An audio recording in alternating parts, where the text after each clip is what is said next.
പ്രവർത്തകരെ മുത്തുനബി പഠിപ്പിച്ച ആദർശത്തിൽ അടിയുറച്ച് ജീവിക്കുക. ആ ആദർശം പ്രചരിപ്പിക്കാൻ രംഗത്തിറങ്ങുമ്പോ നമുക്കൊരു പക്ഷേ കല്ലേറുകൾ കൊണ്ടേക്കാം, നമുക്ക് പ്രയാസങ്ങൾ ഉണ്ടായേക്കാം, പ്രതിസന്ധികൾ ഉണ്ടായേക്കാം. നമ്മൾ നമ്മുടെ പാതയിൽ നിന്ന് പിന്മാറേണ്ട പ്രശ്നമില്ല. കാരണം അല്ലാഹു പറയുന്നു വഅതസിമൂ ബിഹബ്ലില്ലാഹി ജമീആ. അല്ലാഹുവിന്റെ പാശം നിങ്ങൾ മുറുകെ പിടിച്ചോളൂ. അല്ലാഹുവിന്റെ പാശം നിങ്ങൾ മുറുകെ പിടിച്ചോളൂ. ഹബീബായ റസൂലുള്ളാഹി സ്വല്ലല്ലാഹു അലൈഹി വസല്ലമ തങ്ങൾ ഈ ആദർശം നമ്മളെ പഠിപ്പിക്കുമ്പോൾ എന്റെ പ്രിയപ്പെട്ട സഹോദരന്മാരെ, വളരെ ആത്മാർത്ഥമായി അതിലേറെ സന്തോഷത്തോടെ നിങ്ങളോട് ഓർമ്മപ്പെടുത്തട്ടെ. നമ്മുടെ SSFന്റെ പ്രവർത്തകരോ നമ്മുടെ SYSന്റെ പ്രവർത്തകരോ നമ്മൾ പിടിച്ച പാശം മുറിയാത്ത കയറാണ് കേട്ടോ. ഈ സംഘടന 4 പതിറ്റാണ്ട് കേരളത്തിൽ പ്രവർത്തിച്ചിട്ട് ഒരുപാട് സമരമുഖങ്ങൾക്ക് നേതൃത്വം കൊടുത്തിട്ടുണ്ടോ? ഇന്ന് വരെ ഒരു ബസിന്റെ ചില്ലും എറിഞ്ഞുടക്കപ്പെട്ടിട്ടില്ല, ഒരു വാഹനവും കത്തിക്കപ്പെട്ടിട്ടില്ല, പോരാ ഒരു സൈക്കിൾ ട്യൂബ് പോലും പഞ്ചറാക്കപ്പെട്ടിട്ടില്ല. ഈ പ്രസ്ഥാനത്തിന്റെ മുദ്രാവാക്യം എന്താ? ധാർമ്മിക വിപ്ലവം സിന്ദാബാദ്. ധർമ്മത്തിൽ അധിഷ്ഠിതമായ വിപ്ലവത്തിലൂടെ 4 പതിറ്റാണ്ട് കൊണ്ട് ഒരുപാട് പ്രവർത്തനങ്ങൾക്ക് സാക്ഷ്യം വഹിക്കാൻ നേതൃത്വം നൽകാൻ ഈ സംഘടനയ്ക്ക് സാധിച്ചിട്ടുണ്ടോ? അതുകൊണ്ട് തന്നെ ആരെങ്കിലും ഏതെങ്കിലും രൂപത്തിൽ തെറ്റിദ്ധരിച്ചിട്ട് എത്ര വലിയ പ്രതിസന്ധികൾ സൃഷ്ടിച്ചാലും ഇത് റബ്ബിന്റെ മാർഗമാണ്, ഇത് ദീൻ പകർത്താനുള്ള മാർഗമാണ് എന്ന രൂപത്തിൽ ചിന്തിച്ചുകൊണ്ട് എന്റെ പ്രിയപ്പെട്ട സംഘടനാ സുഹൃത്തുക്കൾ അടിയുറച്ച് പ്രവർത്തിച്ചോളൂ. കാരണം ഹബീബായ റസൂലുള്ളാഹി സ്വല്ലല്ലാഹു അലൈഹി വസല്ലമ തങ്ങൾ പഠിപ്പിക്കുകയാണ്, സുബ്ഹാനല്ലാഹ് ശാബ് നശഅ ഫീ ഇബാദത്തില്ലാഹ്. അല്ലാഹുവിനെ ഇബാദത്ത് ചെയ്യുന്ന യുവത്വം, ആ യുവാവ് അർശിന്റെ തണലിലാണ് കേട്ടോ. ആ ഒരു ഓഫറല്ലേ മഹാനായ വടകര മുഹമ്മദ് ഹാജി തങ്ങൾ SSFന്റെ പ്രവർത്തകർക്കു നൽകിയതോ? എന്റെ പ്രിയപ്പെട്ട സഹോദരന്മാരെ, ആ ഓഫർ നെഞ്ചോട് ചേർത്തുകൊണ്ടോ നമ്മൾ പ്രവർത്തിക്കുക. എതിരാളികൾ നമ്മുടെ അരികിലേക്ക് വരും. നമ്മളെക്കുറിച്ച് മനസ്സിലാക്കുമ്പോ, നമ്മളെക്കുറിച്ച് പഠിക്കുമ്പോ, സത്യം എന്താണെന്നറിയുമ്പോ, അവർക്ക് സത്യം ബോധ്യപ്പെടുമ്പോ ഇതൊരു പ്രശ്നമുണ്ടാക്കുന്ന സംഘടനയല്ല, ഇതൊരു പ്രതിസന്ധി ഉണ്ടാക്കുന്ന സംഘടനയല്ല. ഞങ്ങളുടെ ആദർശം, ഞങ്ങളുടെ ആവശ്യം ഇവിടെ ദീന് നിലനിൽക്കുക എന്നതാണ്. കണ്ടോ SSFന്റെ പ്രമേയം ന്യൂ ജനറേഷൻ തിരുത്തെഴുതുന്നു എന്നാണ്. ബഹുവന്യരായ എന്റെ പ്രിയപ്പെട്ട നേതൃത്വം, ബഹുവന്യരായ കിനാലൂർ മാസ്റ്റർ അത് വിശദമായി അവതരിപ്പിച്ചിട്ടുണ്ടാകുമെന്ന് എനിക്കറിയാം. എങ്കിലും സൂചിപ്പിക്കട്ടെ, പ്രിയമുള്ള മുഅ്മിനീങ്ങളെ, ഒരു ഭാഗത്ത് മാറ്റി നിർത്തപ്പെടുന്ന ഈ യുവത്വം അവരെ നമ്പാൻ കൊള്ളാത്തവരാണ്, അവരൊന്നിനും പറ്റാത്തവരാണെന്ന് പറഞ്ഞ് മാറ്റി നിർത്തപ്പെടുമ്പോ പറ്റില്ല, അവര് ഞങ്ങളെ സഹോദരന്മാരാണ്, അവരെ സമൂഹത്തിന് ആവശ്യമുണ്ടെന്ന് പറഞ്ഞുകൊണ്ട് അവരെ തോളോട് തോൾ കൈയിട്ടുകൊണ്ട് അവർ നമ്മിലേക്ക് ചേർത്ത് നിർത്തി അവരെ നന്നാക്കിയെടുക്കാനാണ് കേരളക്കരയിലെ 6300 ജില്ലാനം യൂണിറ്റുകളിൽ SSFന്റെ പ്രവർത്തകർ യൂണിറ്റ് സമ്മേളനം നടത്തുന്നത്. അല്ലാതെ ഒരു നാട്ടിലും പ്രതിസന്ധി ഉണ്ടാക്കാനല്ല, ഒരു നാട്ടിലും പ്രശ്നമുണ്ടാക്കാനല്ല, ഒരു നാട്ടിലും പുതിയ പുതിയ പ്രശ്നത്തിന്റെ മേഖലകൾ തുറന്നു കൊടുക്കാനല്ല, നാട്ടിലുള്ള പ്രതിസന്ധികൾക്ക് പരിഹാരം കാണാൻ വേണ്ടിയാണ്. അല്ലാഹു കബൂലാക്കി തരട്ടെ. കാരണം ഈ പ്രവർത്തകർ ഉൾക്കൊള്ളുന്ന മാർഗമേന്താ? മഹാന്മാരായ ബദരീങ്ങളെ മാർഗമാണ്, ഉഹദീങ്ങളെ മാർഗമാണ്. ശരീരം ഇങ്ങനെ ഇഞ്ചിഞ്ചായി മുറിച്ചു കളഞ്ഞപ്പോഴും ശരീരത്തിന്റെ ഓരോ ഭാഗവും വെട്ടിമാറ്റി ഉഹദിന്റെ മൂലയിലേക്ക് മാറ്റിയിട്ടപ്പോഴും പ്രിയപ്പെട്ട മുഅ്മിനീങ്ങളെ അവര് വിറച്ചിട്ടില്ല. അവര് പേടിച്ചിട്ടില്ല. ഇന്നീല അജിദുരീഹം മിനൽ ജന്നത്തി മിൻ വറാഇ ഉഹദ്. ഉഹദ് മലയുടെ അപ്പുറത്തു നിന്ന് എനിക്ക് സ്വർഗത്തിന്റെ വാസന വരുന്നു ശത്രുക്കളെ എന്ന് പറഞ്ഞ് രണാങ്കണത്തിലേക്ക് ഇറങ്ങിയ SSF-കാരൻ ഒരു നേതാവുണ്ട്. അത് മഹാനായ സയ്യിദുനാ അനസ് ഇബ്നു നദർ റളിയല്ലാഹു അൻഹു തങ്ങളാണ്. ശത്രുസേന അലയടിച്ചു വന്നപ്പോ ഹബീബായ നബി തങ്ങളെ തകർക്കാൻ വേണ്ടി കടന്നു വന്നപ്പോൾ സുബ്ഹാനല്ലാഹ് മല പോലെ ഉറച്ചു നിന്ന് അവിടത്തേക്ക് വന്ന കൂരമ്പുകളെ ശരീരത്തിൽ ഏറ്റുവാങ്ങി ഉഹദിന്റെ രണാങ്കണത്തിലങ്ങ് ശരീരായി വീഴുമ്പോൾ അവിടുത്തെ ശരീരം ആരുടെ ശരീരമാണെന്ന് തിരിച്ചറിയാൻ പറ്റുന്നില്ല. അവസാനം എന്റെ പ്രിയപ്പെട്ട പ്രവർത്തകരെ വേദിയിലേക്ക് വരണം, എന്റെ പ്രിയപ്പെട്ട സഹോദരന്മാര് സദസ്സിലേക്ക് വരണം. നമ്മുടെ പരിപാടിയുമായി ബന്ധപ്പെട്ടൊരു പ്രതിസന്ധിയുമില്ല, നമ്മുടെ പരിപാടിയുമായിട്ട് ബന്ധപ്പെട്ടൊരു പ്രശ്നവുമില്ല.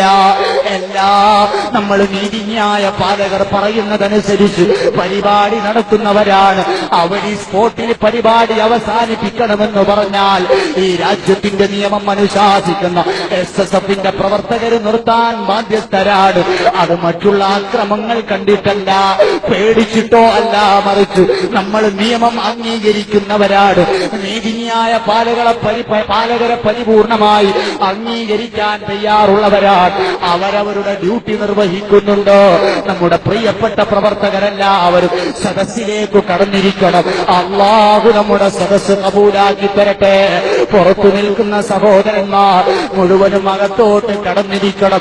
ഇവിടെ എന്തൊക്കെ സംഭവിച്ചാലും നമ്മൾ അക്രമത്തിന്റെ പാതയിൽ പോകൂല. ഇവിടെ രക്തസാക്ഷികളായി വീണാൽ നമ്മൾ അക്രമത്തിന്റെ പാതയിലേക്ക് കടക്കൂല. അല്ലാഹുവിന്റെ ഹബീബ് പഠിപ്പിച്ച മാർഗം അതല്ല. ഒരു ബദറിനുള്ള ചാൻസ് വിടില്ല, ഉഹദിനുള്ള ചാൻസ് വിടില്ല. നമ്മൾ ഹബീബിനെ സ്വീകരിച്ചവരാണ്, അവിടുത്തെ ആദർശം കൈപ്പറ്റിയവരാണ്. അതുകൊണ്ട് നമ്മൾ ഒരാൾക്കും ഒരു പ്രതിസന്ധിയും ഉണ്ടാക്കൂല. ഈ നാട് അല്ലാഹു സുന്നത്ത് ജമാഅത്തിന് ഫത്ഹാക്കി തരട്ടെ. നമ്മളെ തെറ്റിദ്ധരിച്ചവർ, നമ്മളെ വേറെ രൂപത്തിൽ മനസ്സിലാക്കിയവർ, അല്ലാഹു അവർക്ക് നല്ല ബുദ്ധി നൽകി അനുഗ്രഹിക്കട്ടെ. സുബ്ഹാനല്ലാഹ്. നമ്മുടെ പരിപാടിയിൽ അലങ്കോലത്തിനുള്ള ശ്രമം നടത്തിയവർ ഇപ്പൊ കയ്യോയിൽ വന്നുള്ളൂ. അവരെ കൊണ്ട് അല്ലാഹു പനിനീര് തൊളിച്ച് സുന്നത്ത് ജമാഅത്തിന്റെ പ്രസ്ഥാനത്ത് ഈ നാട്ടിൽ സ്വീകരിക്കുന്ന ഹൈറായ ഒരു രൂപം അള്ള കൊടുത്തവരെയും നമ്മളെയും അല്ലാഹു നന്നാക്കി തരട്ടെ. എന്റെ പ്രിയപ്പെട്ടവരെ, നമുക്ക് മാതൃക അനസ് ഇബ്നു നദർ തങ്ങളാണ്. ശരീരം വെട്ടിക്കീറി ഉഹദിന്റെ രണാങ്കണത്തിൽ മാറ്റിയിട്ടപ്പോ ആരുടെ ശരീരമാണെന്ന് തിരിച്ചറിയാൻ കഴിയാതെ പ്രയാസപ്പെട്ടപ്പോൾ സുബ്ഹാനല്ലാഹ് ഒരു ചെറിയ കുട്ടി വന്നിട്ട് ലോകത്തിന്റെ നേതാവിനോട് പറയുന്നു, യാ റസൂലല്ലാഹ്, എന്റെ ഈ കാക്കയെ കണ്ടോ നബിയേ? എന്റെ ഈ കാക്ക ഉഹദിലേക്ക് വന്നതാണ്, തിരിച്ച് വീട്ടിലെത്തിയിട്ടില്ല. എന്റെ ഈ കാക്കയെ കണ്ടോ? മരിച്ചു കിടക്കുന്ന ത്തിന്റെ ജനാസകൾ കാണിച്ചു കൊടുത്തപ്പോ ഇതൊന്നുമല്ല എന്റെ ഈ കാക്ക, അവസാനം കൂട്ടിയിട്ട മാംസ കൂമ്പാരത്തിൽ നിന്നുണ്ട് സുബ്ഹാനല്ലാഹ് ഒരു ചെറുവരലിന്റെ കഷ്ണമെടുത്തിട്ട് ആ കുട്ടി വിളിച്ചു പറയുന്നു, അതാ യാ റസൂലല്ലാഹ്, ഇതെന്റെ ഈ കാക്കയാടു നബിയേ. പ്രിയമുള്ളവരെ, ആലോചിച്ചു നോക്കുക. ആ ഒരു വിരൽ കൊടി കൊണ്ടാണ് മഹാനവറുകളെ തിരിച്ചറിഞ്ഞത്. ഹബീബ് കരഞ്ഞു പോയി. അതുകൊണ്ട് നമ്മുടെ ദീൻ പ്രചരിപ്പിക്കുന്ന രംഗത്ത് വരുന്ന പ്രതിസന്ധി SSF-കാർക്കൊരു വിഷയമല്ല, SIS-കാർക്കൊരു വിഷയമല്ല. അതിൽ നിന്ന് നമ്മളെ പിന്തിരിപ്പിക്കാൻ കഴിയൂല.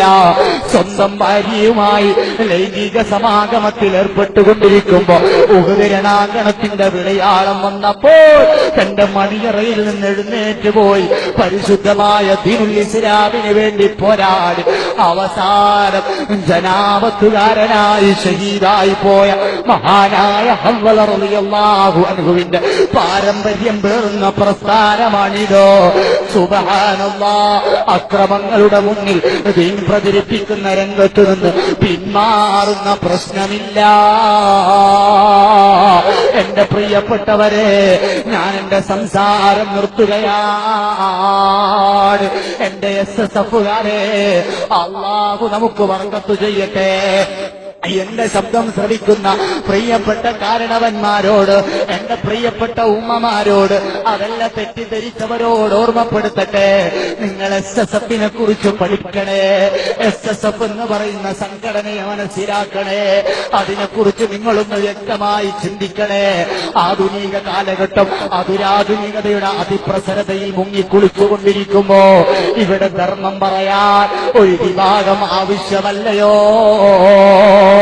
ചെറുപ്പക്കാരും കള്ളിനും കഞ്ചാവിനും മയക്കുമരുന്നിനും അനാവശ്യ പ്രണയങ്ങൾക്കും പിന്നിൽ അടിമകളായി മാറിക്കൊണ്ടിരിക്കുമ്പോ അരുതു മക്കളെ എന്ന് പറയും ഒരു കൂട്ടായ്മ ഇവിടെ ആവശ്യമല്ല. SSF നിർവഹിച്ചുകൊണ്ടിരിക്കുന്നതാണ്. എന്റെ ഉമ്മമാരെ, ഉപ്പമാരെ, നിങ്ങൾ അറിയണം, ഈ SSF എന്ന് പറയുന്ന പ്രസ്ഥാനം നിങ്ങളെ ദുനിയാവും, നിങ്ങളെ മക്കളെ ദുനിയാവും, നിങ്ങളെ ആഖിറവും, നിങ്ങളെ മക്കളെ ആഖിറവും രക്ഷപ്പെടാനുള്ള മാർഗമാണ്. നിങ്ങൾക്കറിയുമോ, കേരളത്തിൽ ഒരുപാട് വിദ്യാർത്ഥി പ്രസ്ഥാനങ്ങളുണ്ട്, ഒട്ടനവധി സംഘങ്ങളുണ്ട്, ഒട്ടനവധി സംഘടനകളുണ്ട്. പക്ഷേ പരിശുദ്ധമായ ഇസ്ലാം പഠിപ്പിച്ച രൂപത്തിൽ എടോ നിന്റെ ഖബർ ജീവിതം രക്ഷപ്പെടാൻ മഗ്രിബ് നിസ്കാരത്തിന് ശേഷം സൂറത്തുൽ മുൽക്ക് പാരായണം ചെയ്യണമെന്ന് പരിശുദ്ധമായ ആ ദീനിന്റെ ആദർശം സർക്കുലർ മുഖേന നിർദ്ദേശം കൊടുത്തൊരു സംഘടന കേരളത്തിലുണ്ടെങ്കിൽ, ഭാരതാംബയുടെ മണ്ണിലുണ്ടെങ്കിൽ, ഏഷ്യയിലുണ്ടെങ്കിൽ അത് SSF മാത്രമാണ്. അതവകാശപ്പെടാൻ കേരളത്തിലൊരു സംഘടനക്കും സാധ്യമല്ല. ഇത്രയൊക്കെ പറഞ്ഞിട്ടും, അക്രമത്തിന്റെ മാർഗം സ്വീകരിക്കില്ലെന്ന് പറഞ്ഞിട്ടും കല്ലെറിയുന്നവരോട് നിങ്ങൾ ആലോചിച്ചോടൂ. പരിശുദ്ധ ഖുർആനിൽ ഒരു ആയത്തുണ്ട്, അൽയൗമ നഖ്തിമു അലാ അഫ്വാഹിഹിം വതുകല്ലിമുനാ ഐദീഹിം വതശ്ഹദു അർജുലഹും ബിമാ കാനൂ യക്സിബൂൻ. പരിശുദ്ധമായ ദീനിന്റെ ആദർശം പറയുന്ന വേദി, സുബ്ഹാനല്ലാഹ്, അല്ലാഹുവിന്റെ ഹബീബിന്റെ മദ്ഹ് പറഞ്ഞ വേദി. സുബ്ഹാനല്ലാഹ്, പ്രിയമുള്ളവരെ, ഒരാളെയും ആക്രമിക്കാൻ പറഞ്ഞില്ല, അതിക്രമത്തിന്റെ ഭാഷ പ്രയോഗിച്ചില്ല. എന്നിട്ടും നിങ്ങളെ കല്ലെറിയാൻ ഉപയോഗിച്ച നിങ്ങളെ കരങ്ങളുണ്ടല്ലോ, അത് നിങ്ങൾ ചെയ്തു പോയ തെറ്റിനെ കുറിച്ച് സംസാരിക്കുന്നൊരു കാലം വരാനുണ്ട് കേട്ടോ. ആ തെറ്റുകൾക്ക് നിങ്ങളുടെ കാലുകൾക്ക് സാക്ഷി നിൽക്കുന്നൊരു സമയം വരാനുണ്ട് കേട്ടോ. സുബ്ഹാനല്ലാഹ്, ചീത്ത വിളിക്കുന്ന, എതിര് പറയുന്ന നിങ്ങളെ നാവുകൾക്ക് സീതി വെക്കുന്നൊരു സമയം വരാനുണ്ട്. ആ സമയത്തെ പേടിച്ചോളൂ കൂട്ടുകാരെ, ആ സമയത്തെ കുറിച്ച് ചിന്തിച്ചോളൂ.